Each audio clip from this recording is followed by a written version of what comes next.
okay, wokeness is dying. For every reaction, you have an equal and opposite reaction, and we're now in a backlash. Yeah. What do you make of that? Well, what is it you said, Konstantin? Because I quoted you in the book on that. You said every retardation has an equal and opposite retardation. It does. And you're talking about the woke right, that phrase, the woke right.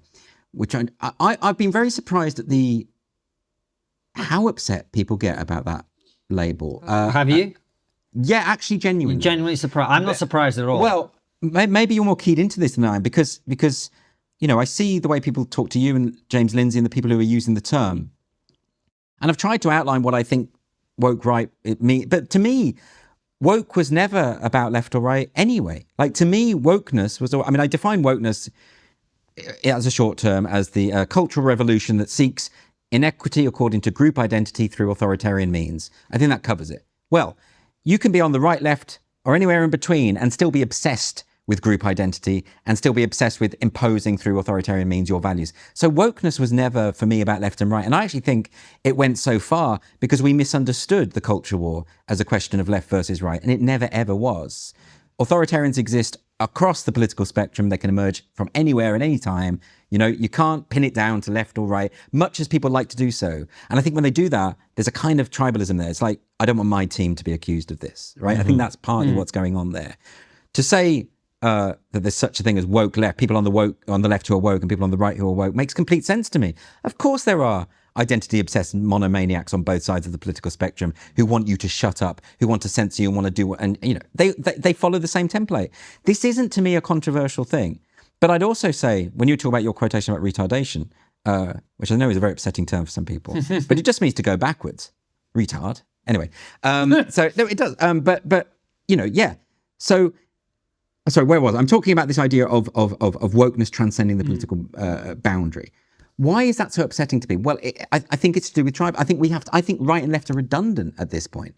So I don't think talking in terms of, I think if you for many, many years obsessively, and I'm talking here about the woke hegemony, those who were in control of all our major institutions, when they for many, many years go on about how group identity is everything, race, sexual orientation, sex, these are the things that matter the most, gender identity, whatever. You as an individual matters less than what group you belong to. And then you get a reaction from white nationalists. Why would you be surprised by that? You've laid the groundwork. You've said, yeah, you should be thinking about yourself as a white man and what that means. And some people might say, well, to me, it doesn't mean shame. To me, it means pride. And some people will go even further and say, to me, I just want that exclusive enclave that you guys were describing earlier, where we just live by ourselves in a white utopia or whatever the hell it is. But that's why I'm putting the arguments to you, because that's where the direction of travel on the right is, particularly, I think, among younger people, particularly among men, right? And I think it was, as you and I have been talking about for years, it was a predictable backlash to what we've had, which is people saying identity really matters. And by the way, you're a white man, you're a piece of shit. Yeah. And eventually people are going to be like, well, fuck you. And if I'm a white man, I'm not a piece of shit, it's actually a great thing. And let's all unite around this, this fact. So it's not surprising. I think the reason people get pissed off with it, A, because it's accurate.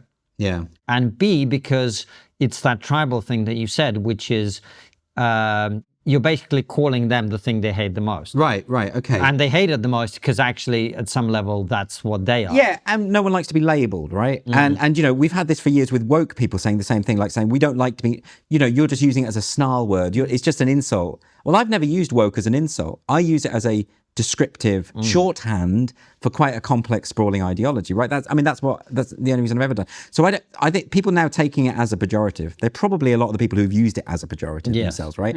And they don't like it thrown back at them. But maybe, it would be, you can reject the label, but maybe ask yourself, why are people calling me that? What is it about my behavior that invites that epithet? And perhaps it's to do with the fact that you are obsessed with group identity and want to censor everyone who disagrees and think that Western culture is over and should be demolished. Maybe it's to do with that. Maybe it's the similarities with the very people you've been railing against all these years. Maybe it's the fact that you're dabbling in various discourses online that think, well, maybe it would have been better if Hitler had won the Second World War. Maybe it's all of that stuff.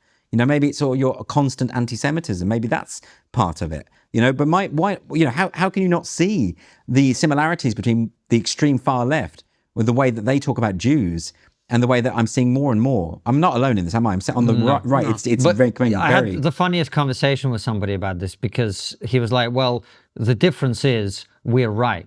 Said every tyrant in history. Well, he was like, look, the difference is there's a lot of truth to the things that we're saying. Right, You know, okay.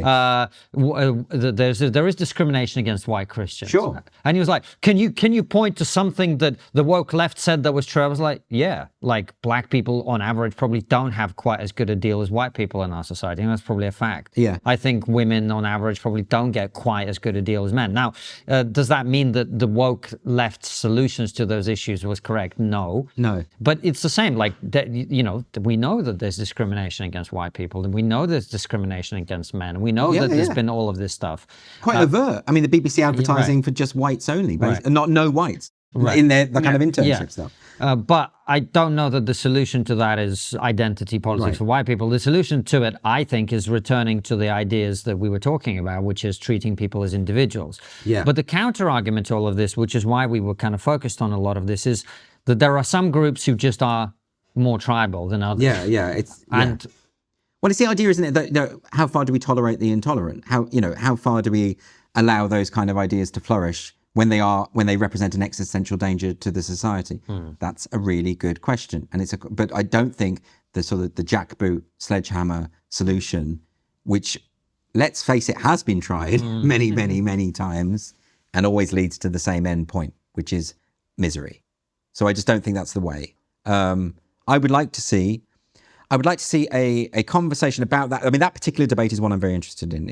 And exactly what you said about what do you do when a society has already gone too far, and what freedoms are you willing to sacrifice to try and remedy it? I mean, I would say that if your solution is the further state censorship, the curbing of peaceful protest, that kind of approach, that actually your desired goals may not be realized. I don't think that's the solution. I think the one area where we should be looking very carefully at solutions is having a very, very, very clear distinction between citizens and non-citizens of a country. and that you would have to satisfy certain conditions to have citizenship. Not only that, I think you should have different rights if you're not a citizen. Right, okay. For example, I don't think anyone who's a foreign citizen should have access to any benefits in this country whatsoever. Okay, so that again is a debate to be had, and it's certainly not the same thing as, we're having a lot of those debates in America at the moment with the deportation of students on student visas, right? Well, the rules are different. And they should be. And they should be, and that's absolutely fine. It's like,